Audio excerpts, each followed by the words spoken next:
get rolling into spending some real time together and learning and thinking about what we're going to do in this space to do anti-violence work in high schools in the year ahead. You were selected to do this work. We are so proud of everything that you have talked about wanting to do and already done, and we are so excited to have you here to learn from you in no uncertain terms, for us to learn from you and for you to be the future of the work.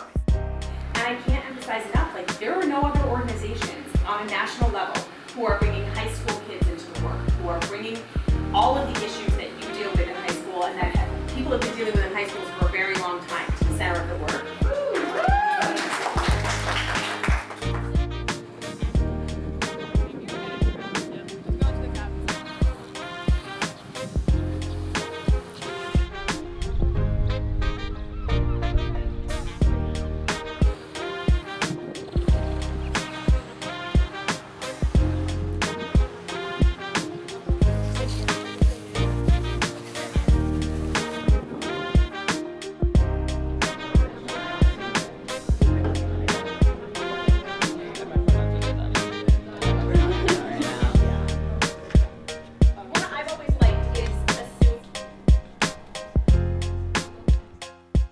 Before we decide where we're going and what our next steps are, it's really important that we understand where we've been. It's important to recognize the history and those who came before us because they've been fighting for this for ages. In 1985, a researcher interviewed over 7,000 college students and came to the conclusion that most acts of sexual violence were committed not by strangers, but rather by people known to the survivor. Welcome to Centering the Margins, how to be inclusive in our work and impact marginalized communities. Because I think that's what gets lost in this movement, is that we're talking about human beings just trying to survive and live and thrive. And that regardless of how they identify, they deserve a chance to just live life and be free. From the womb to the tomb, sexuality is a part of your everyday life. And sex is so much bigger than the biological. It impacts the sociological, your interpersonal relationships. It impacts how we get paid. It impacts how laws are written.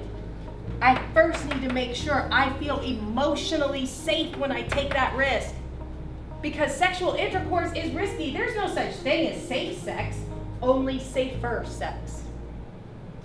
Because there's always a risk. My name is Talia Charles. My pronouns are she, her, and I'm a policy organizer at Know Your 9. And today I'm going to be talking about knowing your rights, your Title IX rights. Today we're going to cover, why do schools handle gender violence cases? What's Title IX? What are our rights? What are the differences between K through 12, and college or higher education Title IX? We're going to talk about Title IX under the Biden administration, and we're going to run through some scenarios, and finally, any questions. Sounds good?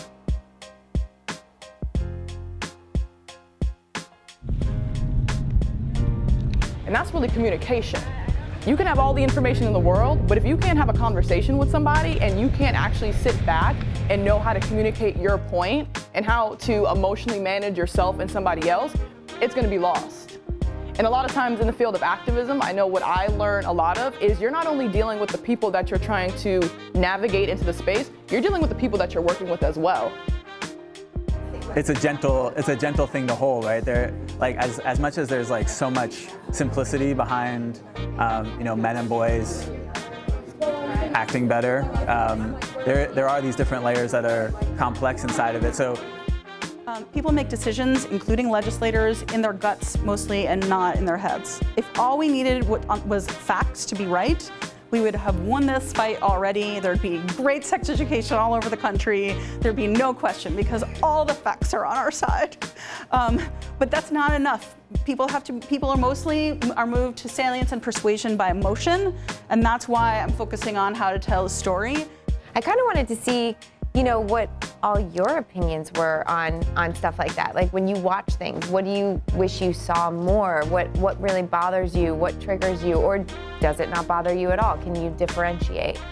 Every time I meet high school kids and get to do this work with you guys, like I feel so insanely inspired. I wish I had even like this much of the wisdom and passion and activist attitude that you guys have now when I was in high school. So you guys inspire me, and thank you for just showing up and being